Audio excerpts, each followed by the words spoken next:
If you are buying a house in France or thinking about buying a house in France, then one thing you need to take into account, if you haven't done so already, is what the French call the DPE, Diagnostic Performance Energetique, which is basically the energy rating system over here, which most of you all know about already. But the fact is, there's been quite a few changes in the last few weeks.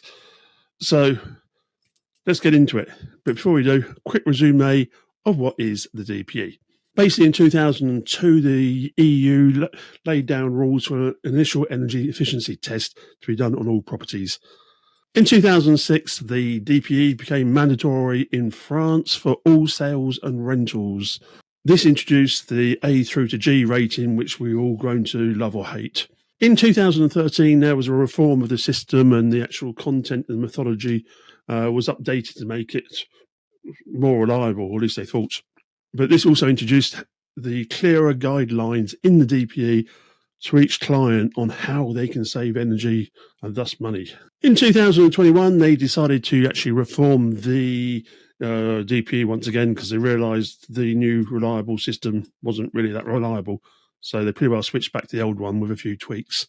But also the DPE then became opposable. You could actually take the actual diagnosticator to court if you found that the readings weren't true, as in you were spending a lot more on heating than was actually announced in the DPE. This version also integrated the greenhouse gas calculation into the whole method. Then in 2023, they actually brought in the obligation that any property that was classed F or G in the DPE would need an additional energy audit, a lot more detailed report to give out to clients.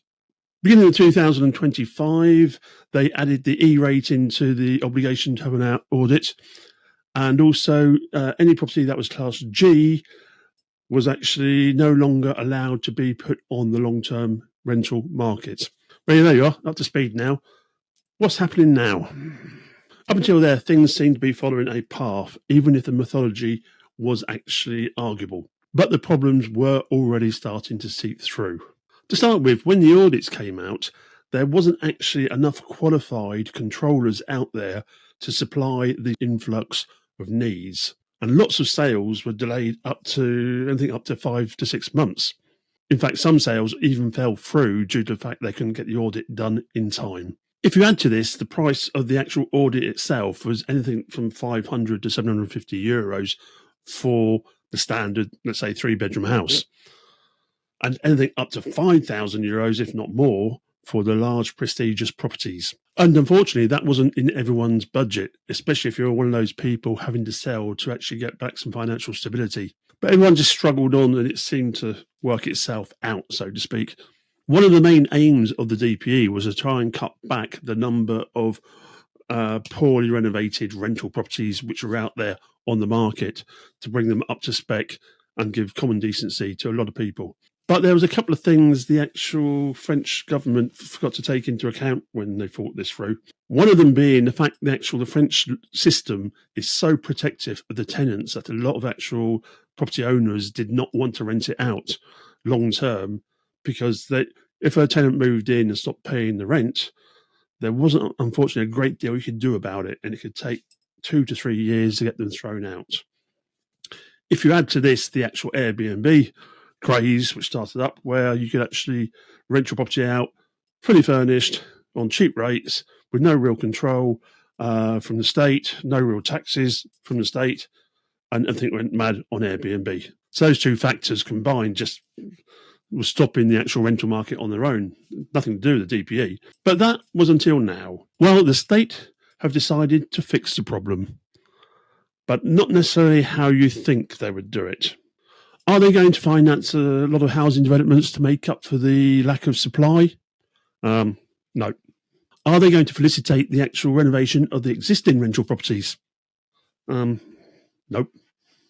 Are they going to backtrack on their law to allow the actual lower rated properties to be put back onto the rental market? No. In their great wisdom, they have decided that as of the 1st of January 2026, they're going to recalibrate the DPE in such a way that the actual lower ratings will probably all move up one. So G's will become F's, F's will become E's, and E's will become D's, and so on. And Bob's your uncle, 850,000 properties back on the rental market.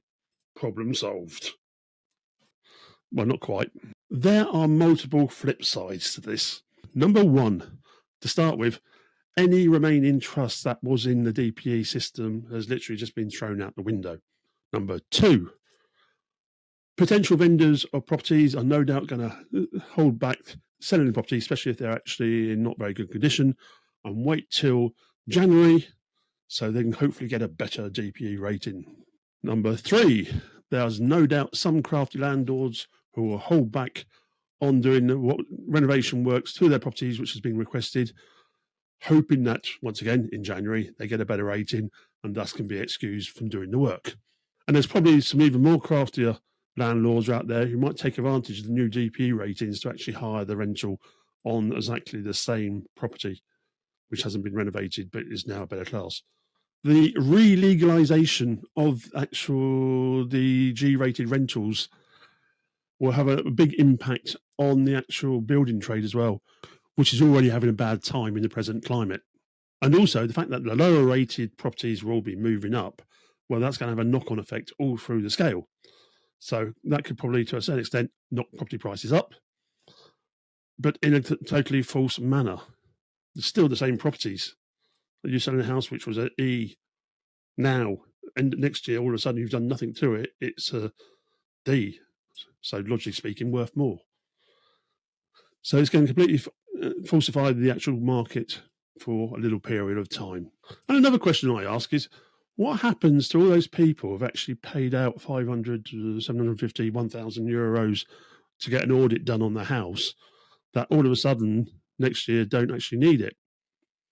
Are they going to be reimbursed? Well, I think the answer is no, but the question's there. And if you take it even further, the actual audit is based on the results from the DPE, which is always a bit weird to start with. So if you've got the answers ready, why do you need an audit?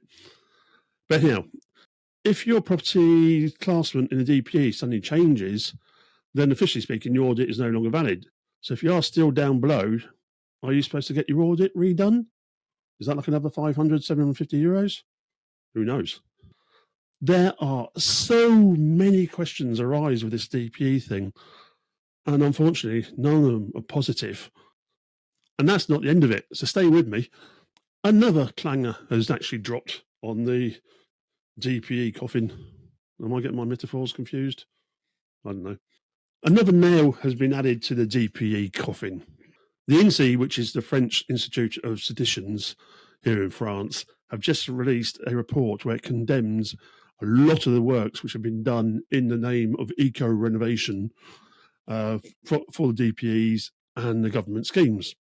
In this report, amongst other things, it stipulates that over 40% of properties which have been renovated on the government grant system are underperforming on the actual savings due to the fact of shoddy craftsmanship, which, when you think about it, the whole project was renovate your house for €1.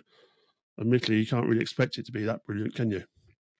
But also the main thing as well, which they don't really want to tell you about, is in this report, they have actually calculated that if you're one of the actual higher salary levels and couldn't get any of the government grants, which is a large majority of people, if you went through the whole process and did the whole work, it will take you up to 91 years to actually cover the costs you've invested.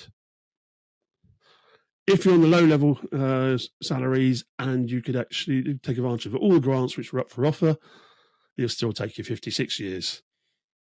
So far from being energy or financially rewarding, let's say.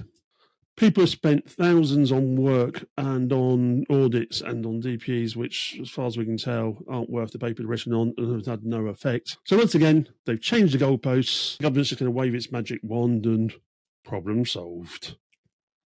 Well, I think they might need to rethink that bit as well. Don't get me wrong, I am not against the actual energy efficiency. It's just these government plans and the control setups and exams, etc., just seem to be a complete waste of time. So is it greenwashing or is it just a bad system? Let me know your thoughts in the comments. If you want to see some more straight talking videos about real estate in France, don't forget to click the old like, subscribe and bell button down there for me. And I'll see you soon.